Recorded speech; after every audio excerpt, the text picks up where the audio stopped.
अस्सलाम वालेकुम नाज़रीन, प्रोग्राम द न्यूज़ रिव्यू संगत मां आहियां जो मेज़बान फयाज़ नाइच। गुफ्तगू कंदासूं मुल्क जे सियासी मंज़रनामे ते ऐं जेको सियासी मंज़रनामो जेको सियासी झेड़ो हुयो उहो हिकु दफ़ो ॿीहर अदालतुनि जे वर चढ़ी चुको आहे। अॼु जेको आहे सुप्रीम कोर्ट में जेको आहे ॿिरुकनी बेंच जेका सुप्रीम कोर्ट बार एसोसिएशन जी जेका पिटीशन हुई उन ते ॿुधणी कई ऐं उनमें पाकिस्तान जे सभिनी सियासी पार्टियुनि जी क़यादत बि उते शामिल हुई मौजूदु हुई। उन ते गुफ़्तगू कंदासूं। हिन वक़्तु असां सां टेलीफोन लाइन ते मौजूदु आहिनि मुल्क जा सीनियर सहाफ़ी नामियारा तर्जुमेगार जनाब हाफ़िज़ तारिक महमूद साहब। हाफ़िज़ साहब अस्सलाम वालेकुम। जी वालेकुम सलाम। हाफ़िज़ साहब, किस तरह देखते हैं कि नो कॉन्फिडेंस मूव का मामला एक मरतबा फिर हमारे सियासतदानों ने कोर्ट्स को बीच में लाने का फैसला कर लिया है? फैसला मैं इस तरह से नहीं देखता कि इसको मामले को कोर्ट के अंदर ले जाएं। ये जाहिर सी बात है, हुकूमत ले गई है आइन की तशरीह के हवाले से और वो 63(1) की जिस तरीके से वो कह रहे हैं, लेकिन आज की जो हियरिंग थी वो एक डिफरेंट मामला है, रेफरेंस वाला मामला डिफरेंट है। दो अलग-अलग चीजें। एक चीज ये है कि सुप्रीम कोर्ट ने आज वाज़े तौर पर ये कहा है कि पार्लियामेंट का काम पार्लियामेंट को करने दिया जाए। जैसा आपने देखा कि कौमी असम्बली के स्पीकर के हवाले से भी बात थी तो उन्होंने कहा कि आप इस मामले को कौमी असम्बली के अंदर उठाएं। अब दो मामला हैं। एक मामला वो है जो कि तहरीक अदम एतमाद से रिलेटेड है, जिसके ऊपर सरकार जो है वो रेफरेंस लेके चली गई है। दूसरा मामला सुप्रीम कोर्ट बार की जो दरख्वास्त थी, तो जो दरख्वास्त थी उसके ऊपर तो आज काफी हद तक क्लैरिटी आ गई है, क्योंकि डी चौक के ऊपर जो जलसा था वो हमारी जो इत्तलात हैं, जो चीजें हैं, उसके मुताबिक अब वो जलसा डी चौक पे नहीं होगा, बल्कि पाकिस्तान तहरीक इंसाफ का जलसा परेड ग्राउंड में होगा। इसी तरीके से जो अपोजिशन का जो जलसा होना है वो उस मकाम के ऊपर जहाँ पे पहले मौलाना फजल रहमान जब आए थे तो धरना दिया गया था, उस मकाम के ऊपर इत्तलात ये है कि वहाँ धरना दिया जाएगा। तो ये जो अब रेड जोन या इसका मुल्हिका इलाका और ये जो हसास इदारा है, यहाँ पर किसी भी किस्म की कोई जो सियासी इज्तिमा नहीं होगा, नंबर एक। नंबर दो बात ये थी कि जो फवाद चौधरी साहब कहते थे कि जी 10 लाख लोगों के बीच में से गुजर के जाएंगे और वोट देना पड़ेगा, आज हल्फिया बयान दिया है अटॉर्नी जनरल पाकिस्तान ने कि इस किस्म का कोई, यानी जिस दिन तहरीक अदम एतमाद पर वोटिंग होगी अब उस दिन पार्लियामेंट के बाहर कोई भी लोगों को जमा नहीं कर सकेगा। तो ये क्लैरिटी तो आ गई है। अब दूसरी क्लैरिटी जो सदारती रेफरेंस के हवाले से जो गई है उसमें भी बड़ी इंटरेस्टिंग बात यह है कि अटॉर्नी जनरल ऑफ पाकिस्तान ने आज बहैसियत एक वकील के ये बात कही है कि उनके ख्याल के मुताबिक किसी भी रुकन को वोट देने से नहीं रोका जा सकता, किसी मुनहरिफ रुकन को। तो अटॉर्नी जनरल पाकिस्तान ने गो के ये बात अपनी जाती हैसियत में कही है, लेकिन इस पोजीशन में रहते हुए ये पता चलता है कि हुकूमत की तरफ से जो मुकदमा लड़ने वाले लोग हैं उनका अपना ख्याल भी यही है। तो अब ये बात भी मुझे लगता है कि अदालत की तरफ से भी यही बात होगी। सिर्फ एक मामला रह जाएगा डिफेक्शन वाला, वो जो कहते हैं कि डिस्क्वालिफिकेशन कितनी है कितनी नहीं है। लेकिन जस्टिस मुनीर के जो अपना रिमार्क्स थे वो कह रहे थे कि ये कलेक्टिव वोट होता है, इंडिविजुअल वोट नहीं होता, खास तौर पर नो कॉन्फिडेंस मूव और कॉन्फिडेंस के हवाले से। जी देखें, आप जब भी हियरिंग्स होती हैं बाज़ औक़ात बड़ी सख्त किस्म की ऑब्जर्वेशन आती हैं, रिमार्क्स आते हैं। बाज़ ऑब्जर्वेशन या रिमार्क्स जो हैं वो क्लैरिटी के लिए दिए जाते हैं, जिसका मकसद ये होता है कि जो वकील होते हैं वो उसके हवाले से अपना जो मौक़िफ़ है वो पेश करें या कानूनी पोजीशन पेश करें। तो इन रिमार्क्स के ऊपर अभी नतीजा अखज़ कर लेना मैं समझता हूँ कबल वक्त होगा। लेकिन मैं जो हालात नज़र आ रहे हैं सुप्रीम कोर्ट में आज भी बहुत ही जो मुअज़्ज़िज़ जज साहिबान हैं उन्होंने दानिशमंदी का और मुज़ाहरा किया और कहा कि हम जो है वो शहरी आज़ादी है उनके हुकूक के हवाले से आज वो कर रहे हैं। बाकी जो आइन किसी भी शख्स को जो बुनियादी हुकूक देता है उसका तहफ़्फ़ुज़ की जिम्मेदारी अदालत की है, और वो अदालत जो है मैं समझता हूँ कि वो अपने फ़राइज़ से जो है वो बखूबी वाकिफ़ है। अच्छा, अदालतों के बाहर जो सिलसिला चल रहा है वो तो अभी तक धमकियों का चल रहा है और वो कह रहे हैं कि अब प्राइम मिनिस्टर साहब ने खुद कहा कि आपके बच्चों से कोई शादी नहीं करेगा, उसको कोई स्कूल दाखिला नहीं देगा। अब ये प्राइम मिनिस्टर साहब खुद कह रहे हैं। अब जब इस तरह की लैंग्वेज इस्तेमाल की जाएगा तो फिर वो मुजाहरे भी हो रहे हैं अपना उनके खिलाफ, और फिर उनको कहा जा रहा है कि वापस आ जाएं। वो सिलसिला तो बहरहाल अभी डी चौक पे भले 10 लाख लोग जमा ना हों और वहाँ से गुजर के ना जाना पड़े, लेकिन दूसरी तरफ प्राइम मिनिस्टर से लेकर उनके कारकुनान और जो वज़रा के जो शोला बयानी है वो इस वक्त जो अरकान अपने जिस सबब से भी हुकूमत के खिलाफ डिसेंट कर रहे हैं उनके खिलाफ एक माहौल तो बना हुआ है और वो बना रोज बरोज उसमें उसको ज्यादा गर्म किया जाता है। दुरुस्त बात है आपकी, ये गले भी फाड़ रहे हैं और पैर भी पकड़ रहे हैं। फवाद चौधरी साहब सख्त बयान दे रहे हैं और लोगों की चीज़ें भी वायरल कर रहे हैं। नूर आलम साहब के हवाले से आप वीडियो बनवाई गई होटल के अंदर, फिर उसको वायरल किया गया। खुद फवाद चौधरी साहब, अली जैदी साहब, पूरा पीटीआई का सोशल मीडिया लगा रहा। और कल मेरे सामने की बात है कि नूर आलम साहब के मैं साथ बैठा था, उन्हें हुकूमत की जानिब से रब्ता किया जा रहा था। फिर शाम में उन्होंने हमें तफसीलात से बताया कि किस किस ने उनसे बात की है। पैर भी पकड़ रहे हैं, मिन्नतें भी कर रहे हैं, भाई भाई भी बोल रहे हैं। ऊपर से जो है जो टेलीविजन स्क्रीन हैं वहां पे आके अपने गुस्से भी निकाल रहे हैं। इमरान खान साहब तवातुर के साथ जो जिस जबान का इस्तेमाल कर रहे हैं वो किसी सियासतदान को, और फिर ऐसे सियासतदान को जो कि वजीर आजम पाकिस्तान की कुर्सी पर बैठा हो, जेब नहीं देता। इमरान खान साहब अपने हर तनकीद करने वाले को, हर उस शख्स को जिसको अपना मुखालिफ समझते हैं, उसको खुल्लम खुल्ला वो जो है वो गालम गलोच पे उतर आए हैं। कल उन्होंने मीडिया के हवाले से जो जबान इस्तेमाल की, उन्होंने कहा कि ये बिका हुआ मीडिया है, यहाँ पे पैसे इस्तेमाल हो रहे हैं, यहाँ पर गैर मुल्की फंडिंग हो रही है। तो भाई तमाम एजेंसियां आपके पास हैं, तमाम इदारे आपके पास हैं, निकालें, आप इन्वेस्टिगेशन करें, बताएं कौम को कि कौन से मीडिया के ऊपर कौन पैसा इस्तेमाल कर रहा है। यही मीडिया कल जब आपकी चीजें बता रहा था तो उस वक्त आप कहते थे कि पाकिस्तान के अंदर तब्दीली ये मीडिया लेके आया है। जब आज उसने आपकी चीजें बेनकाब करना शुरू कर दी, आपकी चीजों पर सवाल उठाना शुरू कर दिए, तो आपको बुरे लगने लग गए।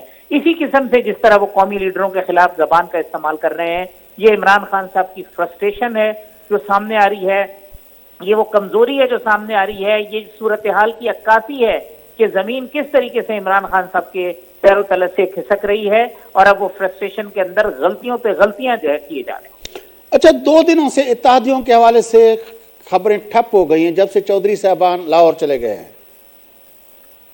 फैसल ये जो है इसके पीछे कोई ना राज है ना कोई वजह है। ये आज बहुत बातें हुई, बहुत लोगों ने उसके ऊपर अपना एनालिसिस किया, लेकिन मैं पूरी जिम्मेदारी के साथ आपको कह रहा हूँ कि 25 तारीख को जिस दिन कौमी असम्बली का इजलास होगा, उससे एक रात कबल या 25 तारीख को सूरत हाल वाज़ेह हो जाएगी।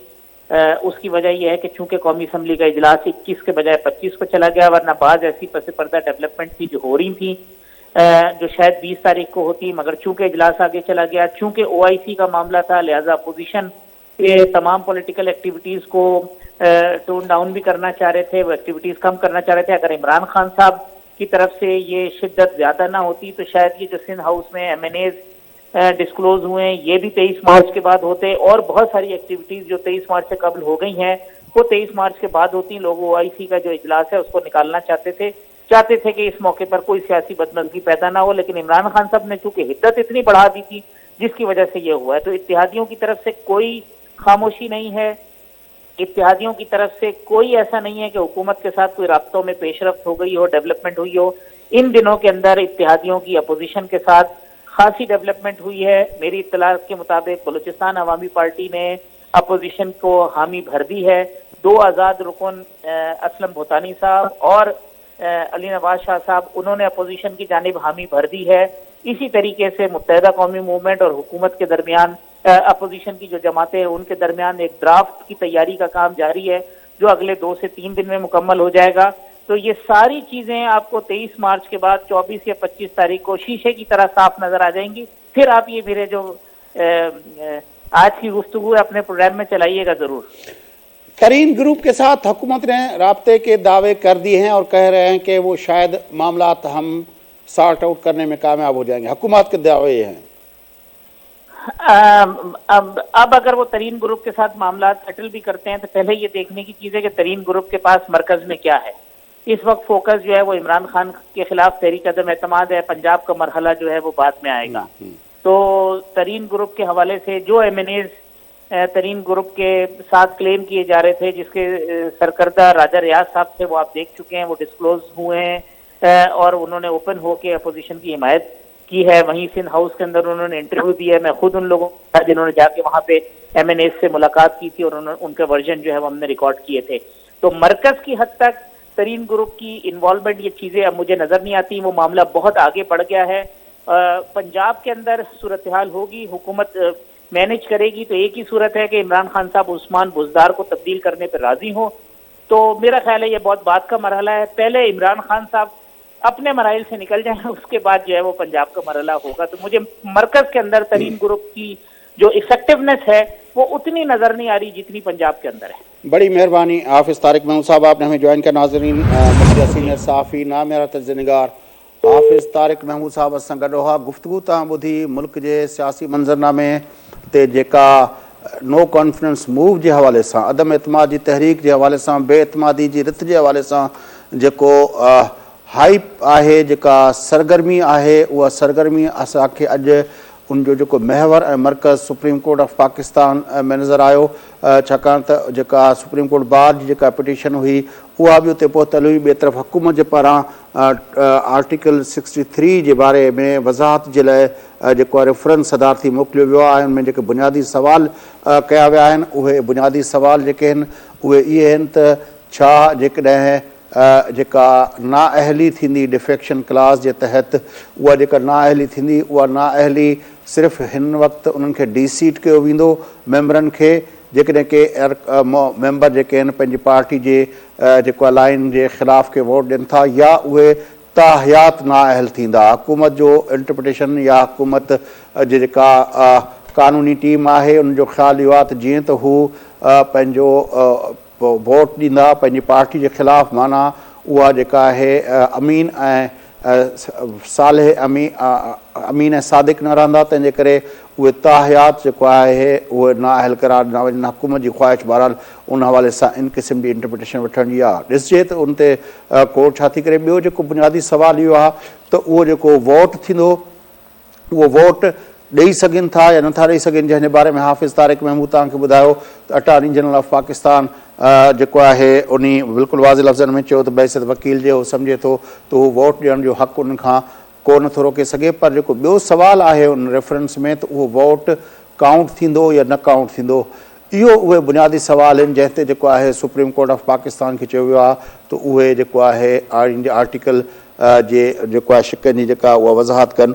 ॾिसजे त उन ते छा थो थिए. बहरहाल उन हवाले सां चयो इहो वियो आहे त हिकिड़ी लार्जर बेंच ठहंदी ऐं उहे इन समूरनि मामलनि ते फ़ैसिला कंदा.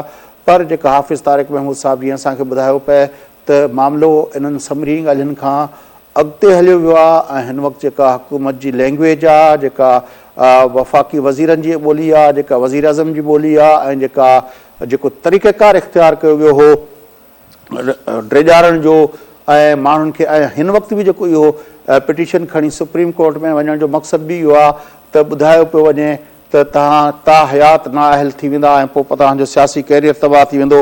उनखां पहिरियों वज़ीर अज़म साहिबु तक़रीर कंदे चयो त तव्हांजे ॿारनि सां को शादी न कंदो, तव्हांजे ॿारनि खे को स्कूल में पढ़णु न ॾींदो, तव्हां सां जेको आहे पंहिंजो को तव्हां सां हथ मिलाइण तयारु न थींदो. इन तरह जी जेका ॿोली जेका आहे वज़ीर अज़म जे पारां इस्तेमालु कई पई वञे. ऐं बाक़ी वज़ीरनि जी त ख़ैर हाणे छा ॻाल्हि कजे, उहे त ॻाल्हियूं अहिड़ियूं आहिनि जेका कल्ह शहबाज़ गिल साहिबु जेका गुफ़्तगू पिया कई उहा सोशल मीडिया ते त हली सघिजे थी, पर जेको आहे उहा शायदि असां अॼोके हिन पंहिंजे प्रोग्राम में या टीवी स्क्रीन ते उहा न ॾेखारे सघूं. इंतिहाई जेको आहे हिकिड़ी पंहिंजो गार गंद जो जेको हिकिड़ो सिलसिलो शुरू थी वियो आहे. एग्रेशन आहे ऐं कावड़ आहे, फ्रस्ट्रेशन आहे, जेको बि नालो ॾिजे. पर बहरहाल पाकिस्तान जे सियासी मंज़रनामे ते हिन वक़्तु जेका हुकूमती धुरियुनि जे पारां जेको कुझु थिए पियो उन सां पाकिस्तान जो माण्हू तमामु घणो परेशान थियो आहे. ऐं न सिर्फ़ु माण्हू परेशान थियो आहे बल्कि ख़ुदि असांजो सियासी जेको कल्चर आहे उन जे अंदरि जेको आहे तमामु घणी जेको आहे हिकिड़ी उन जे बारे में सोचींदे उन जे बारे में ॻाल्हाईंदे असांखे काफ़ी माण्हू जेको आहिनि उनमें उहो अनईज़ी पिया फील कनि त हीअ असां छा पिया ॾिसूं, जिन खे असां क़यादतुनि जे मसनद ते विहारियोसीं, जिन खे जेके माण्हू क़ौमी असेंबली में पहुता, जेके माण्हू मुख़्तलिफ़ हुकूमत जा मामला हलाइण लाइ जिन खे ज़िम्मेवारियूं ॾिनियूं, उन्हनि जी जेका पंहिंजी जेका आहे इख़लाक़ियात, उनजी ॿोली, उनजी रविश, उनजो जेको अंदाज़ ऐं उन्हनि जी सहप ऐं उनजो टोन, इहो इन तरह पंहिंजो जो हूंदो जो ख़ुदि असां पोइ पंहिंजी नौजवान नस्ल खे कहिड़ो इख़लाक़ी मयारनि ते जेको आहे अॻिते वधाईंदासूं. बहरहाल नाज़रीन, ॾाढी दिलचस्प सूरत हाल आहे. ऐं जीअं त ही हाफ़िज़ तारिक महमूद साहिब असांखे ॿुधायो पिए त ॿ ॾींहं जेके आहिनि उहे OIC यानी इस्लामी सरबराही जो इस्लामी मुल्कनि जी जेका कॉन्फ्रेंस आहे उन जे हवाले सां जेको इजलास आहे उन जंहिंमें वज़ीर ख़ारजा मुख़्तलिफ़ मुल्कनि जा जेके आहिनि उहे शरीक थींदा उन हवाले सां जेको आहे ही कॉन्फ्रेंस थियण जे हवाले सां ॿ ॾींहं शायदि पंहिंजो ठापुर रहे। उन सां गॾु गॾु 23 मार्च पाकिस्तान जो जेको आहे करारदाद जो ॾींहुं आहे जेका लाहौर में 1940 में पास थी हुई। इहे ॿई इवेंट जेके आहिनि उनजे करे जेको आहे कुझु ठापुर रहंदी सियासी हवालनि सां पंहिंजो एक्टिविटीज़ जे हवाले सां। पर बहरहाल 25 तारीख़ खां पोइ जीअं ऐलान थियल आहे त काफ़िला निकिरंदा सॼे मुल्क मां। 25 तारीख़ ते क़ौमी असेंबली जो इजलास बि सॾायो वियो आहे। पोइ यकीनी तौर ते पोइ वरी जेको आहे इहो सिलसिलो नएं सिर शुरू थींदो। वक़फ़ो वठूं था, वक़फ़े खां पोइ वठी जी गुफ़्तगू जे सिलसिले अॻिते वधाईंदासीं उन सां गॾु।